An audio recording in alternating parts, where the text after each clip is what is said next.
तू का आग्रह करतेस त्याला तुझ्याकडे येऊन राहण्याचा? रॉनी जर का स्वतःहून माझ्याकडे राहायला आला तर? तू का नादाला लावतेस त्याला?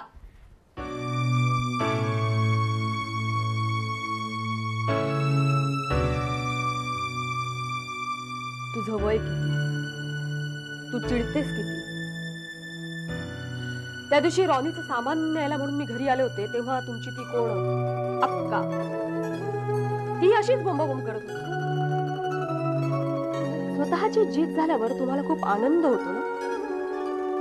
आज माझी जीत झाली, मग ते ऍक्सेप्ट का नाही करत? ह्या जिंकण्यात मला घातपाताचा संशय येतोय. टॉपरच्या मार्कांबद्दल फेल झाल्यांना असाच संशय येत असतो.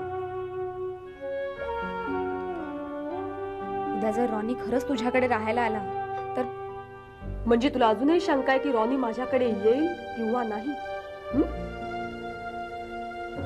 तो निघाला तर आम्ही अडवणार नाही त्याला, पण निघण्याआधी तो 10 वेळा विचार मात्र नक्की करेल. पण तो कुठल्याही अननोन कडे तर जाणार नाहीये. तो पहिल्यांदा मुंबईत आला तेव्हा आम्ही त्याच्यासाठी अननोन होतो, पण तरी त्या वेळेला रोजा आंटी मुंबईतच राहते हे माहिती असूनही त्याला ते आठवलं नाही. माझं घर खूप मोठं आहे. आमचं घरही मोठं आहे आणि मनही. घरात एक तरुण मुलगी असूनही एका दुसऱ्या जातीच्याच तरुण मुलाला घरात ठेवण्याचा निर्णय घेतलाय माझ्या बाबांनी. Ronnie is thorough gentleman. We all know that. And we all like him. पण तो तुझ्याकडे राहायला येणार ह्याहीपेक्षा मला ह्या गोष्टीचं जास्त वाईट वाटतंय की तो आमचं घर सोडणार आहे. किती डिस्टर्ब होतेस तू? पण तुला माहितीये का की रॉनी तुमचं घर सोडायला कारणीभूत तूच आहेस. मी? इम्पॉसिबल. तुझा तो बॉयफ्रेंड कोण तो? बॉयफ्रेंड? US वरनं आलाय तो. बंटी? येस, बंटी. बंटी आल्यापासून तू रॉनीला इग्नोर करायला लागलेस. You are after Bunty all the time. असं म्हणाला रॉनी? येस.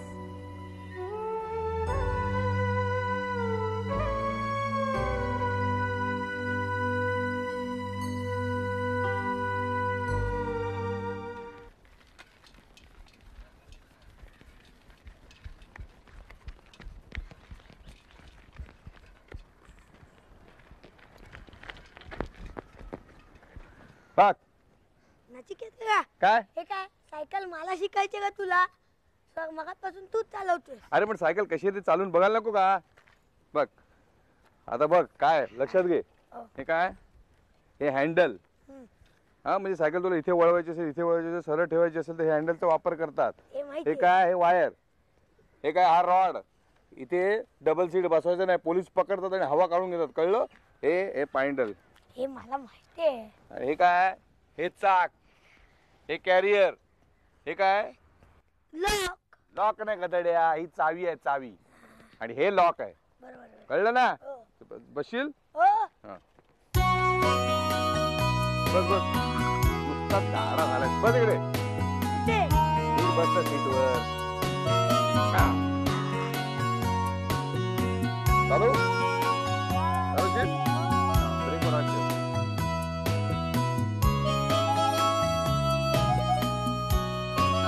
सोडू का? सोडू? सोडला. सोडला. सोडू? अरे ये ना तुला.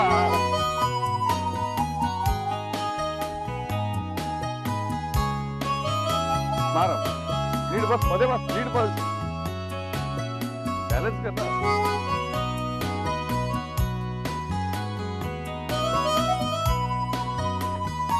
सोडू? बॅलन्स कर, बॅलन्स. खाली बघून बघ, सरळ समोर बघ.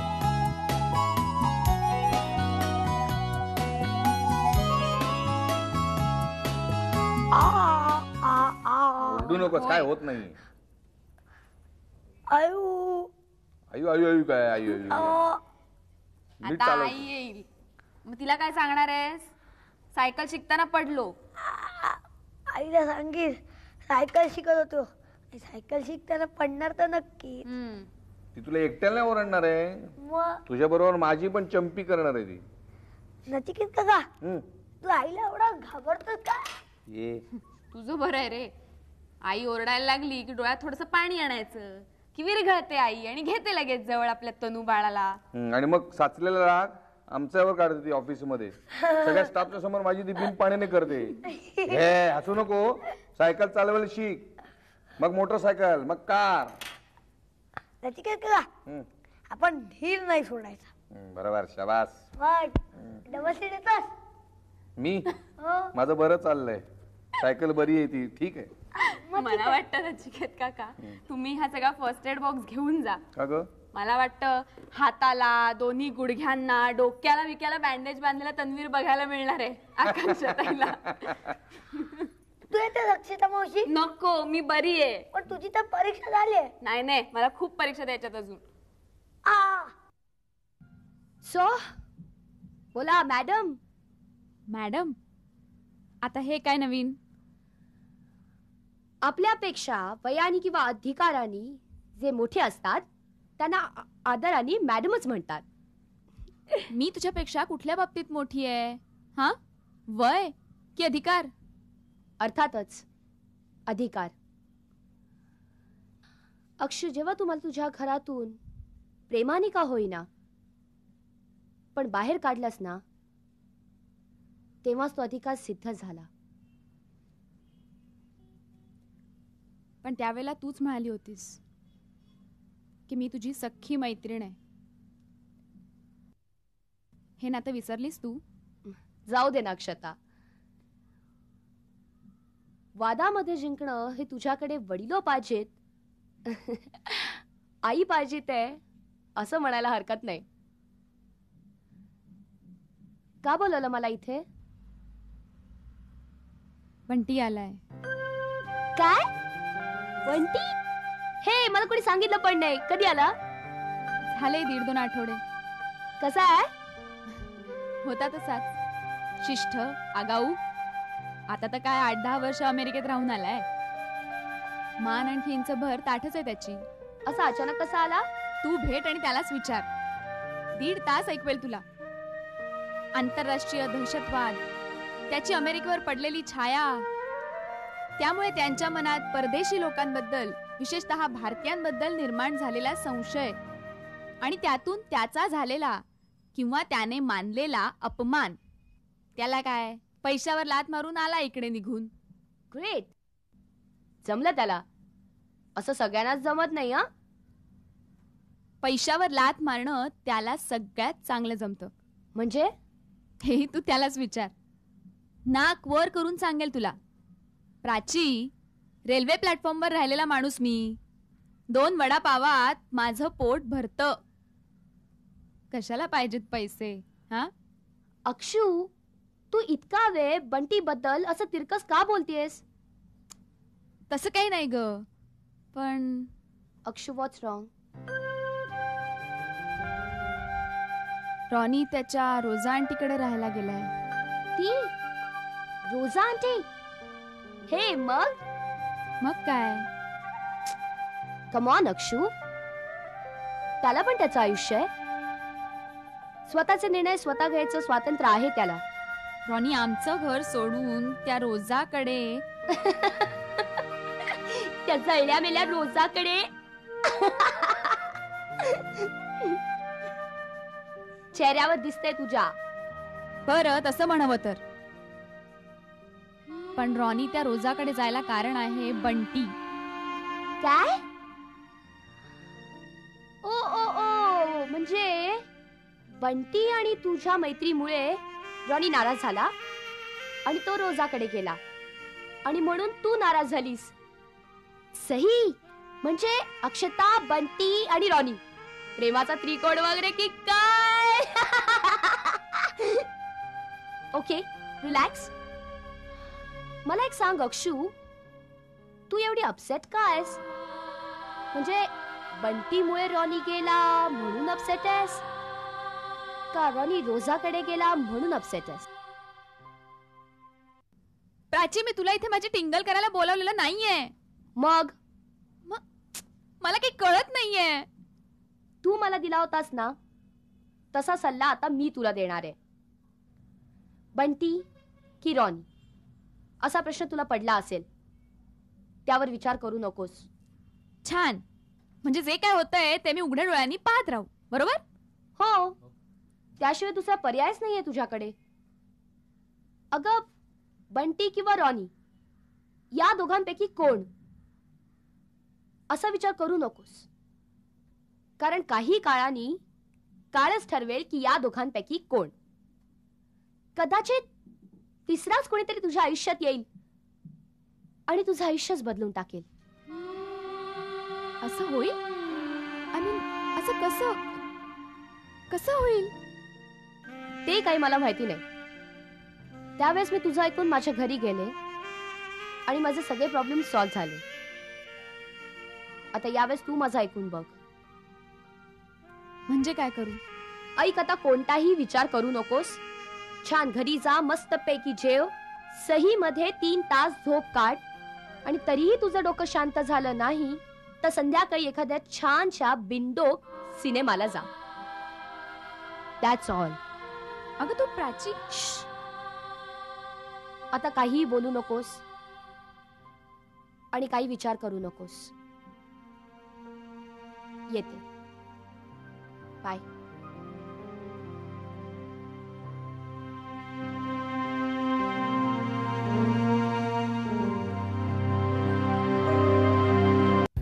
मला एक कळत नाही अक्षता, तू काय एवढी अपसेट होतेस? गेला तर जाऊ दे ना रॉनी. अगं, आणि जाऊन जाऊन काय तो त्याच्याच रोजा आंटीकडे गेलाय ना. आंटी कसली? एक नंबरची ती बाई. ओ हो हो हो हो हो. आता आलं माझ्या लक्षात. हा, रॉनी गेल्यामुळे तुमच्या खाण्यापिण्याचे वांदे झाले असणार, लाईव्ह म्युझिक शो बंद झाला असणार. करेक्ट? बंटी, तू प्रत्येक गोष्ट लाईटलीच का घेतोस? गेले कित्येक महिने 24 तास घरात वावरणारा, जवळपास घरातलाच झालेला हा रॉनी कुठून तरी आलेल्या रोजा आंटीकडे अचानकपणे जाऊन राहतो. याचा अर्थ काय आहे? काय तिच्यात जे तुझ्यात नाही ते असेल तिच्यात. रागवायचं. मला सांग, रॉनी तुमचं घर सोडून त्या रोजा आंटीकडे गेला हे तर सत्य आहे? साला एकदा भेटायला पाहिजे आता रोजा आंटीला. कशाला? अरे तिच्यात काय ते बघायला नको? तुला माहितीये का, तुझ्यामुळे, तू मला भेटायला येतोस ना, त्यामुळे गेलाय रॉनी त्याच्या रोजा आंटीकडे. त्याच्या जाण्याला कारण तू आहेस. मी काय केलं? तू सांगायला पाहिजे होतस त्याला. बंटी हा माझा बालमित्र आहे, लहानपणापासून. पण बालमित्र म्हटल्यानंतर लहानपणापासूनच आलंच ना. मला सांग, जर रॉनी तुझा इतका जवळचा लाडका मित्र असेल ना, तर तो नाही राहणार जास्त दिवस त्या रोजा आंटीकडे. मी नाही आलो अमेरिकेहून तुझ्यासाठी. आपल्या बहिणीची आठवण. हेच ते. तू असं काहीतरी बोलतोस, मग रॉनी डोक्यात भरते चालते विचार आणतोडे असं काहीतरी भरकटल्यासारखं वागतो. त्याची ती रोजा आंटी सुद्धा ना.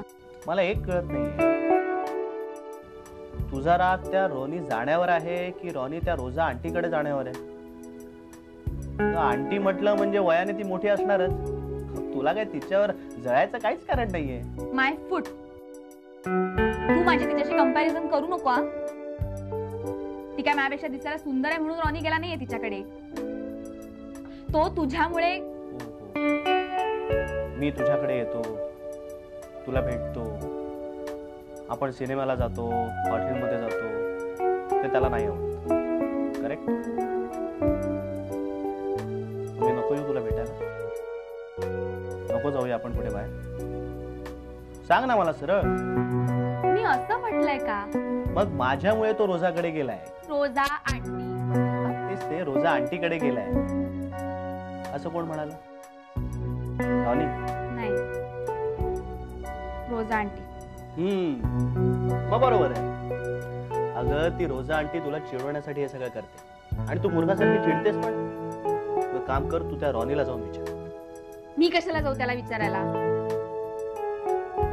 तुम्ही दोघं ना मला त्रास द्यायला जन्माला आलाय. तो गेला, आता तूही जा. नका राहू इथे थोडी. नाही, मी जातोच आणि त्या भेटतोच रोजा आंटीला. तिला भेटायची काहीही गरज नाहीये, सांगून ठेवते. Okay okay cool. थंड घे.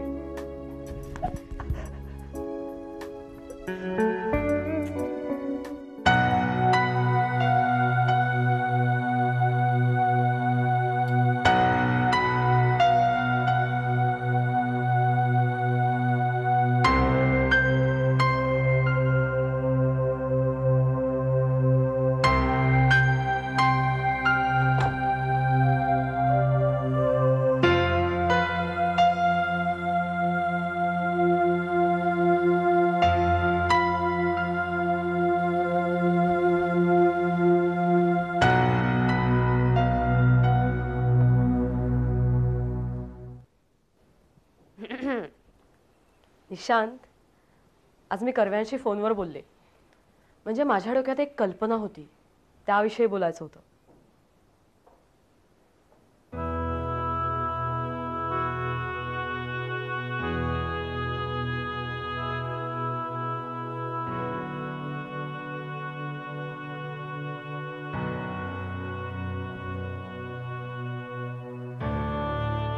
मी काय बोलते तू ऐकतोयस?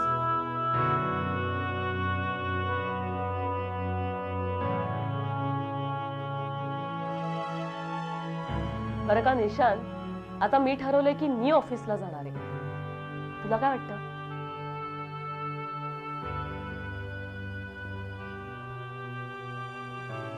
म्हणजे कर्वे म्हणाले की त्यांना ही कल्पना खूप आवडली म्हणून. आणि तूच विचार कर ना, आपण जर कोणीच आपल्या बिझनेस मध्ये लक्ष घातलं नाही तर आपल्या हातात तोही बिझनेस बुडायला वेळ नाही लागणार. आणि मी म्हटलं आता तू जायला तयार नाही असं, निदान मी तरी जावं, मी तरी बिझनेस मध्ये लक्ष घालावं. कोणीतरी सांभाळायला पाहिजेच ना. आणि आता मोनीकडे फारसं काही लक्ष द्यावं लागत नाही ना, ते तिचं ती व्यवस्थित मॅनेज करते. आणि मी हा विचार केला की इकडे तिकडे भटकत वेळ घालवण्यापेक्षा ऑफिस सांभाळावं, ऑफिसला जावं. आणि कर्वेही मला म्हणाले की त्यांना जेवढी शक्य आहे तेवढी सगळी मदत ते मला करणार आहे. माझ्या माहिती करता काही फाईल सुद्धा ते घरी पाठवणार आहे. म्हणजे माझा अभ्यास परत सुरू. कॉलेज नंतर इतक्या वर्षांनी परत अभ्यास करायचा खूप उत्सुकता आहे. म्हणजे मी चॅलेंज स्वीकारलंय. आता तू बघच, महाजन ग्रुप ऑफ इंडस्ट्रीज आता परत एकदा चेक अँड मेट.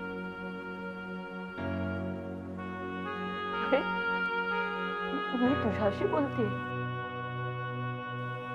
मला तुझं मत हवंय. तुला काय वाटतं?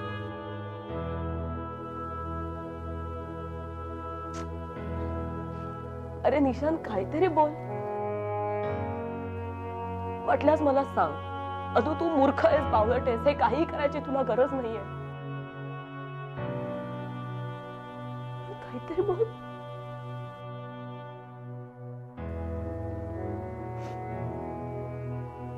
म्हण, मी पुन्हा उभा राहीन. माझ्या जिद्दीने, कर्तृत्वाने आणि हुशारीने आपलं गेलेलं सगळं वैभव परत मिळवेन.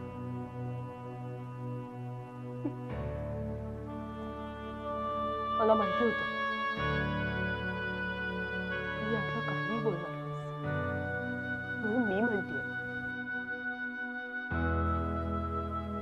निशांत, आपण गमावलेलं सगळं, अगदी सगळं वैभव मी पुन्हा उभं करेन.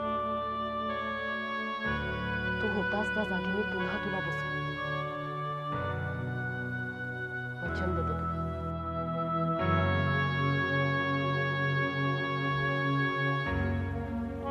तू होतास त्या जागी पुन्हा तुला घेऊन बसवेन.